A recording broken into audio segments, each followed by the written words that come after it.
Hi hello everyone, welcome to Sushmita vlog. ನಾನು ಇಲ್ಲಿ ಕಬಾಬ್ ಮಾಡ್ತಿದ್ದೀನಿ. ಮೊದಲಿಗೆ ನಾನು ಚಿಕನ್ ಎಲ್ಲ ಚೆನ್ನಾಗಿ ವಾಶ್ ಮಾಡ್ಕೊಂಡು ಒಂದು ಪಾತ್ರೆ ತೆಗೆದಿಟ್ಕೊತೀನಿ. ನಾನಿಲ್ಲಿ ಹಾಫ್ KG ಚಿಕನ್ ತೊಗೊಂಡ್ಬಿಟ್ಟು ಚೆನ್ನಾಗಿ ನೀಟಾಗಿ ವಾಶ್ ಮಾಡಿ ಒಂದು ಪಾತ್ರೆಗೆ ಇಟ್ಟು, ಅದಾದಮೇಲೆ ಅದಕ್ಕೆ 2 ಟೇಬಲ್ ಸ್ಪೂನ್ ಬೆಳ್ಳುಳ್ಳಿ ಶುಂಠಿ ಪೇಸ್ಟ್ ಹಾಕ್ತೀನಿ. ಅದಾದಮೇಲೆ ಸ್ವಲ್ಪ ಧನಿಯಾ ಪೌಡರು, ಚಿಕನ್ ಮಸಾಲ, ಗರಂ ಮಸಾಲ, ಆಮೇಲೆ ಕಬಾಬ್ ಪೌಡರ್ ಹಾಕ್ತೀನಿ. ಆಮೇಲೆ ಸಾಲ್ಟ್ ಹಾಕ್ತೀನಿ.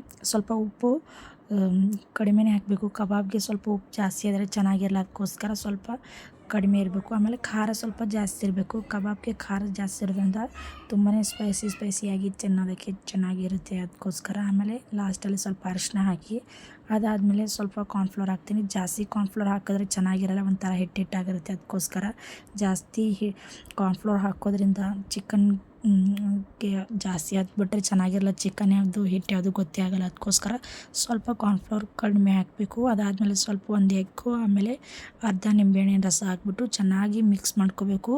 ಏನಾದರೂ ಸ್ವಲ್ಪ ನೀರು ಕಮ್ಮಿ ಅನಿಸಿದ್ರೆ ಸ್ವಲ್ಪನೇ ನೀರು ಹಾಕಿಬಿಟ್ಟು ಕಲಸಿಡಬೇಕು. ಯಾಕಂದರೆ ಚಿಕನ್ಗೆ ಸ್ವಲ್ಪ ನೀರು ಬಿಟ್ಕೊಳ್ಳೋದ್ರಿಂದ ಅದು ನೀರೇನು ಜಾಸ್ತಿ ಬೇಕಾಗಲ್ಲ, ಅದಕ್ಕೋಸ್ಕರ ಏನಾದರೂ ಸ್ವಲ್ಪ ನೀರು ಕಮ್ಮಿ ಬಿದ್ದರೆ ಸ್ವಲ್ಪನೇ ನೀರು ಆ್ಯಡ್ ಮಾಡಿಬಿಟ್ಟು ಕಲಿಸ್ಕೋಬೇಕು. ಆಮೇಲೆ ನಾನಿಲ್ಲಿ ಫುಡ್ ಕಲರ್ ಹಾಕಿದ್ದೀನಿ, ನಿಮಗೆ ಬೇಕಂದ್ರೆ ಹಾಕೋಬೋದು, ಇಲ್ಲಾಂದರೆ ಸ್ಕಿಪ್ ಮಾಡ್ಬೋದು. ಆಮೇಲೆ ಹಾಕ್ಬಿಟ್ಟು ನೀಟಾಗಿ ಎಲ್ಲ ಇನ್ನೂ ಮಿಕ್ಸ್ ಮಾಡಿ, ಅದಾದಮೇಲೆ ಅದಕ್ಕೆ ಒಂದು ಮುಚ್ಚಳ ಮುಚ್ಚಿ ಒಂದು ಸ್ವಲ್ಪ ತೆಗೆದಿಡ್ತೀನಿ ನಾನು. ಆಮೇಲೆ ನೋಡಿ ಮ್ಯಾರಿನೇಟ್ ಆಯಿತು. ಆಮೇಲೆ ನಾವು ಜಾಸ್ತಿ ಈ ಥರ ಮ್ಯಾರಿನೇಟ್ ಮಾಡಿ ಇಟ್ಟೋದ್ರಿಂದ ತುಂಬಾ ಚೆನ್ನಾಗಿ ಬರುತ್ತೆ, ಕ್ರಿಸ್ಪಿಯಾಗಿ. ಆಮೇಲೆ ಒಂದು ಬಾಣಲೆಗೆ ಎಣ್ಣೆ ಕಾಯಕ್ಕಿಟ್ಟು, ಎಣ್ಣೆ ಕಾಯ್ದಾದ್ಮೇಲೆ ಒಂದೊಂದೇ ಬಿಡ್ತೀನಿ ನಾನು. ಗ್ಯಾಸ್ನ ಹೈ ಫ್ಲೇಮಲ್ಲಿ ಇಡೋಕ್ಕೆ ಹೋಗಬೇಡಿ, ಸ್ವಲ್ಪ ಮೀಡಿಯಮ್ ಫ್ಲೇಮಲ್ಲಿ ಇಟ್ಟರೆ ತುಂಬ ಒಳ್ಳೆಯದು. ಯಾಕಂದರೆ ಮೇಲ್ಗಡೆ ಎಲ್ಲ ಫ್ರೈ ಆಗಿರುತ್ತೆ, ಒಳಗಡೆ ಇನ್ನೂ ಹಸಿಯಾಗಿ ಇರುತ್ತೆ, ಚೆನ್ನಾಗಿ ಫ್ರೈ ಆಗಿರಲ್ಲ, ಒಂಥರ ಹಿಟ್ಟಿಟ್ಟು. ಆಮೇಲೆ ಎಲ್ಲ ಚೆನ್ನಾಗಿ ಬೆಂದಿರಲ್ಲ, ಅದೆಲ್ಲ ಒಳಗಡೆ ಹಸಿ ಥರ ಇರುತ್ತೆ ಹಿಟ್ಟು, ಆಮೇಲೆ ಚಿಕನ್ ಎಲ್ಲ.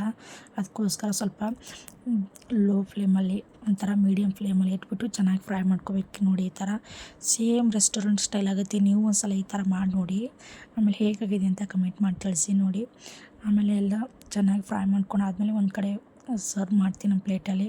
ಅದ್ರ ಜೊತೆ ಈರುಳ್ಳಿ, ಲೆಮನ್ನು, ಆಮೇಲೆ ಕ್ಯಾಬೇಜು ತುಂಬಾ ಸಖತ್ ಕಾಂಬಿನೇಷನ್ ಅಂತ ಹೇಳ್ಬೋದು.